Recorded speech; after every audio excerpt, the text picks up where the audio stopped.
கர்த்தருடைய பரிசுத்த நாமத்திற்கு ஸ்தோத்திரம்.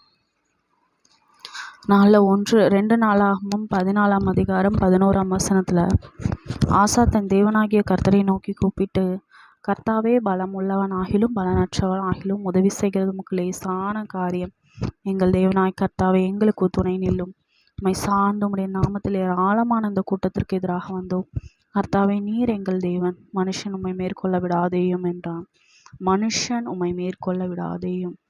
ஆண்டவர் பார்த்து நம்ம இந்த நாளில் பார்த்தீங்கன்னா, ஆண்டவர் நமக்கு ஒரு பெரிய பயம் நம்மளை சுற்றி இருக்கு. மனுஷங்க எங்கே நம்மளை மேற்கொண்டுருவாங்களோ. ஏன்னா இவ்வளோ நாளும் பட்டாச்சு கஷ்டம். ஒரு ஆக்சுவலி ஒரு கஷ்டமான சூழ்நிலையில் தாண்டி வந்துட்டோம். ஆனால் இந்த கஷ்டமான சூழ்நிலைகள் நம்ம தாண்டி வரும்போது ஒரு பக்கம் பிசாசோடைய வல்லமைகளையே தாண்டி வந்தோம். ஒரு பக்கம் பார்த்திங்கன்னா மாம்சமான மனுஷர்கள்கிட்ட போராடி தான் ஜெயித்தோம்.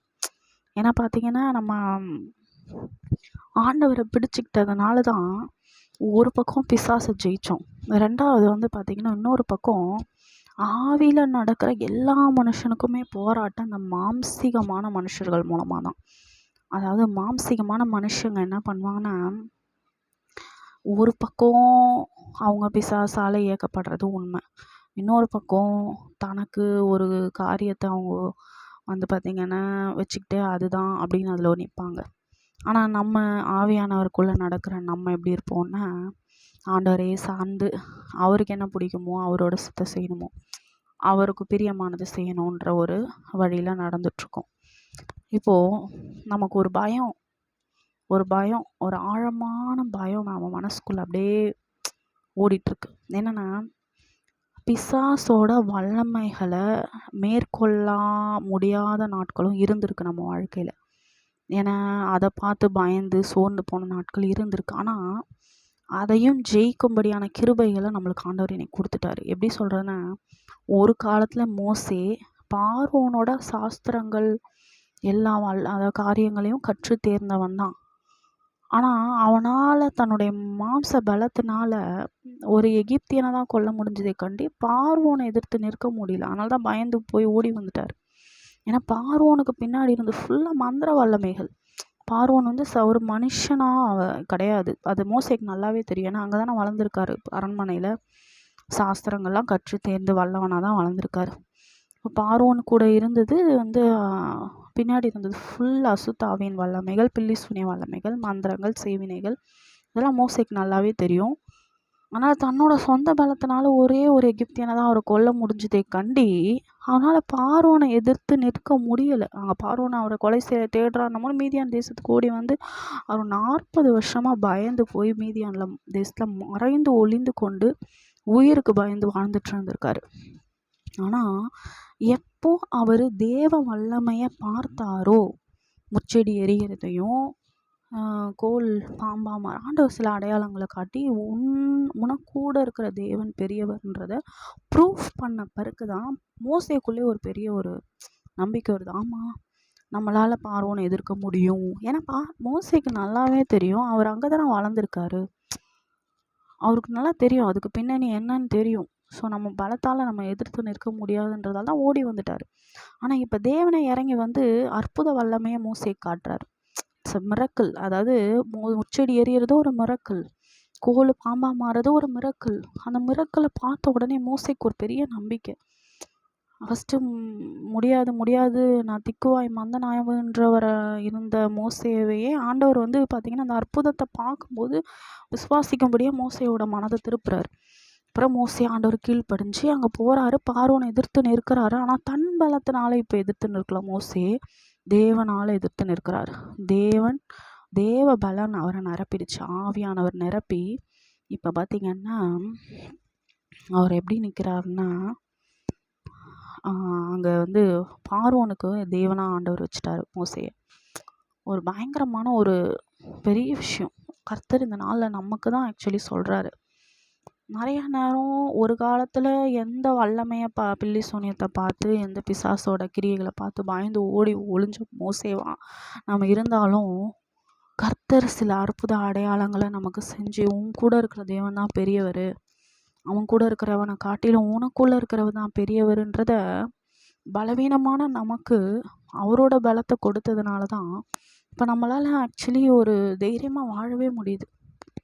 உண்மையாக சொல்லப்போனால் அப்படிதான். நம்மளால் சர்வேவே பண்ண முடியாத சில மில்லிசூனிய வல்லமைகளை நம்ம வாழ்க்கையில் பார்க்கும்போது உன்னால் சர்வே பண்ண முடியும். அதுக்கான மிரக்கல் பவர்ஸை நம்மளுக்கு காட்டினார் ஆண்டவர். அடையாளங்கள் அற்புதங்கள் நம்ம வாழ்க்கையில் நடந்துச்சு. அந்த நடந்ததுனால தான் நம்மளால் சர்வே பண்ண முடியும், நம்மளால் இந்த பிசாசை ஜெயிக்க முடியும் அப்படின்றது நம்மளுக்கு தெரிஞ்சுது. அதனால தான் இந்த வார்த்தையில் சொன்ன பலம் உள்ளவனாகிலும் பலமற்றவனாகிலும் உதவி செய்கிறது உங்களுக்கு லேசான காரியம். கர்த்தருக்கு ரொம்ப லேசான காரியம். பிசாசோட ஆவிகளோ மந்திர வல்லமைகளோ பில்லி சூனிய வல்லமைகளோ எதிர்த்து நிற்கிறது ரொம்ப லேசான காரியம். கர்த்தருக்கு அது லேசான காரியம்.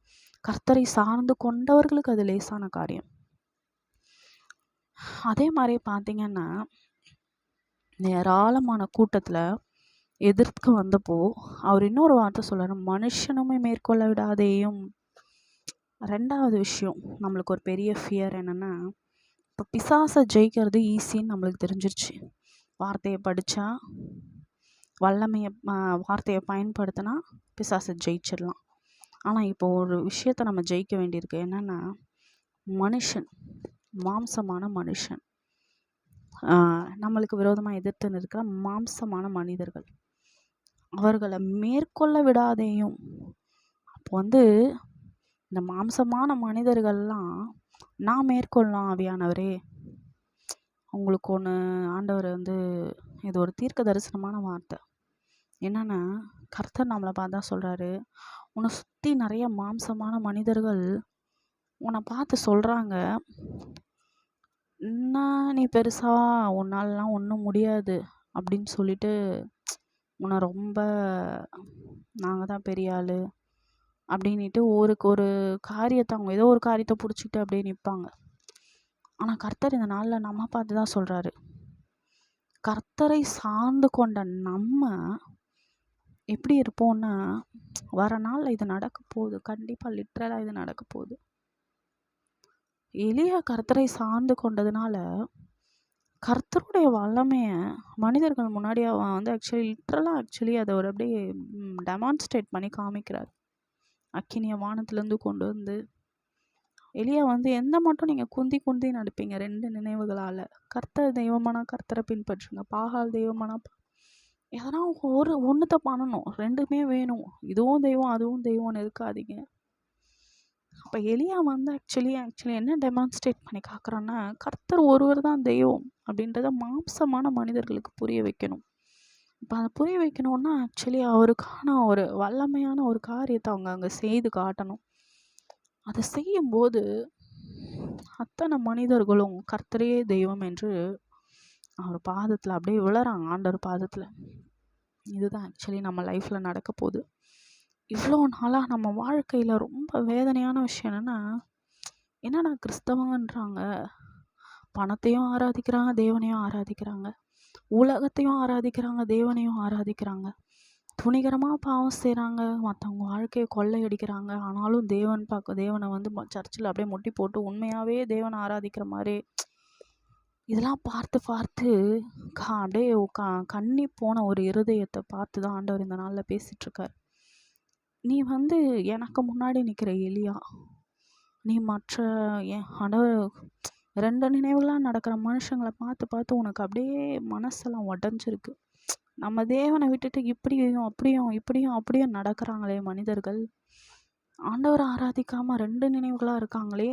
இப்படிப்பட்ட ஒரு கிறிஸ்தவ உலகத்தில் இப்படிப்பட்ட காரியங்களை நடக்கிறத பார்த்து என்னடா இது இப்படி அப்படின்னு சொல்லிட்டு உன்னோட மனசு அப்படியே கொதிச்சு, சில நேரம் காயப்பட்டு, சில நேரம் சோர்ந்து அப்படியே ஒரு மாதிரி இருக்கீங்க. ஏதாவது ஒன்று செய்யுங்க ஆண்டவரே. இவங்க எல்லாரும் கர்த்தரை ஆராதிக்கணும், கர்த்தருக்கு பயப்படுகிற பயம் வரணும்ப்பா அப்படின்னு சொல்லி கர்த்தருக்காக வைராக்கியமாக நின்ன எலியா போல் அநேகர் இந்த இடத்துல இருக்கீங்க. ஆதி அப்போஸ்தலர் நாட்களில் இப்படி தான் நடந்துச்சு. கர்த்தருக்காக வைராக்கியமாக நின்ற பேதுரு பார்த்தீங்கன்னா அற்புத அடையாளங்களை செய்ததுனால ஜனங்கள் பிரமித்து ஆச்சரியப்பட்டு பயம் ஜனங்களுக்கு மத்தியில் பயம் உண்டாயிடுச்சான். அதை கேட்டவர்கள் எல்லாருக்கும் பயம் உண்டாயிடுச்சு. பயம் உண்டாகி கர்த்தரை ஆராதிக்கும்படி அவங்க எல்லாரும் ஒருமனப்படுறாங்க. அது எப்படி நடந்துச்சுன்னா, வைராக்கியமான பேதுரு ஆக்சுவலி தன்னோட வைராக்கியத்தில் நிற்கல, கர்த்தரை சார்ந்து நிற்கிறார். தன் பலத்தில் இல்லை, தேவ பலத்தில், ஆவியானவர் பலத்தில். பவுல், யோசேப்பு, தானியேல், ஏகப்பட்ட கேரக்டர்ஸ் நம்ம பைபிளில் நம்மளுக்கு எக்ஸாம்பிள் ஆண்டவர் கொடுத்துருக்காரு. இவங்க எல்லாரும் தேவனை சார்ந்து வைராக்கியமாக நின்னாங்க. ஆனால் கர்த்தர் அவங்க வாழ்க்கையில் செய்த அற்புதம் ஒரு பெரிய சாட்சியாக மாறி அதை அநேகரை கிறிஸ்துவை ஏற்றுக்கொள்ளும்படியாக, கர்த்தரே தெய்வம் என்று பணிந்து கொள்ளும்படியாக செஞ்சது. இப்போ பார்த்தீங்கன்னா, யோசேப்பு ஒருத்தரோட வாழ்க்கையில் கர்த்தர் செய்த ஒரு மிகப்பெரிய அற்புதம் தான். அத்தனை அண்ணனுங்களும், ஒருவேளை அண்ணனுங்க யோசேப்பை போல ஒரு தம்பி இருந்து அவன் மூலம் ஒரு ரட்சிப்பு அவங்களுக்கு கிடைக்காம போயிருந்தா அந்த சந்ததி அழிஞ்சு போயிருக்கும். ஒன்று அப்படியே சர்வை பண்ணியிருந்தாலும் அவங்களுக்குள்ள மனம் திரும்புதல் வந்திருக்குமா, தேவனை நோக்கி அவங்க பார்த்துருப்பாங்களா தெரியல. ஆனால் யோசேப்பு மூலமாக ஒன்று அவங்க ஜீவரட்சண்யமும் கிடச்சிது, ரெண்டாவது அவங்க ஒன்று புரிஞ்சுக்கிட்டாங்க, நம்மளை யோசேப்பு சார்ந்திருந்த ஆபிரகாமின் தேவனாகிய நம்ம பிதாக்களின் தேவனை தான் சார்ந்திருந்தான். அவர் கொடுத்த தரிசனத்தை யோசேப்பு வாழ்க்கையில் நிறுத்தினது தான் உண்மையான தேவன். உண்மையாகவே யோசேப்போட தேவன் தான் இருக்கார், நம்மளும் அந்த தேவனை ஆராதிக்கணும்னு சொல்லி அண்ணனுங்க எல்லாருமே பார்த்திங்கன்னா தேவனை உண்மையாக பற்றி பிடிச்சிக்கிட்டாங்க. ஸோ அதோட விளைவு 12 கோத்திரங்களும் அப்படியே உருவாச்சு. அதில் ஒரு கோத்திரத்தில் இயேசு கிறிஸ்து வந்தார். ஆக்சுவலி என்னென்னா, நம்ம முன்னாடி திரளான சாட்சிகள் இருக்குது. நம்ம வாழ்க்கையிலையும் ஒன்று நடக்க போகுது, ஒரு பெரிய சாட்சிக்குரிய அற்புதம். அந்த அற்புதத்தை நிமித்தம் அநேகர் கர்த்தரே தேவன்னு வணங்க போகிறாங்க, கர்த்தரே தேவன்னு கர்த்தரோட பாதத்தில் விழ போகிறாங்க.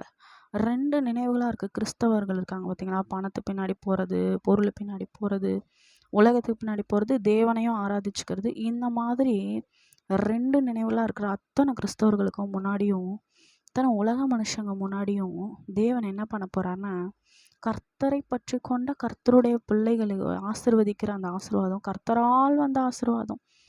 அது கர்த்தரால் வந்ததுன்றதுனால அது மிகப்பெரிய ஒரு தாக்கத்தை ஏற்படுத்த போகுது. நம்ம சுற்றி இருக்கவங்க மத்தியில், நம்ம சொந்த பந்தங்கள் மத்தியில், சபைகள் மத்தியில், தேசங்கள் மத்தியில். அந்த தாக்கத்தின் நிமித்தம் அநேகர் ரட்சிக்கப்பட போகிறாங்க நம்ம வாழ்க்கையில்.